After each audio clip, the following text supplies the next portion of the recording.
நீ போய் தாடி மவனை பாரு, அவனை கார் அரேஞ்ச் பண்ணி தருவான். ஓ, அவர்கிட்ட தான் இருக்கா? இல்லை, புரோக்கர் ரவி கிட்ட. இவன் ஏன் ஃபோன் வச்சுன்னுக்கிறான்? நான் வணக்கண்ணா. என்ன ரவி, நல்லா இருக்கிறியா? ஃபோனே காணோம். நல்லா இருக்கிறண்ணா, கொஞ்சம் வேலையா சொல்லலாம். அப்படியா? சரி, நம்மக்கிட்ட ஒயிட் கலர் பென்ஸ் இருக்கு. ஒயிட் பென்ஸாண்ணா?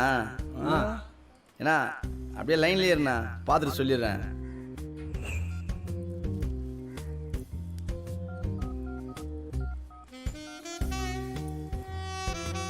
சொல்லுங்கண்ணா. ஒயிட் பென்ஸு முடியுமா? ஒயிட் பென்ஸு கஷ்டம்ண்ணா, சில்வர் கண்ணா முடியும்ண்ணா. சரி, லைன்லேயே இரு. அண்ணா ஒயிட் பென்ஸு அவைலபிள் இல்லைண்ணா, சில்வர் கிரே. அப்படியா? ஓகேவா? சில்வர் கிரேவா? சரி, அனுப்பிச்சு வை. தேங்க்ஸ்ண்ணா. சரிண்ணா, சில்வர் கிரே ஆர்டர் எடுத்துக்க. சரிண்ணா.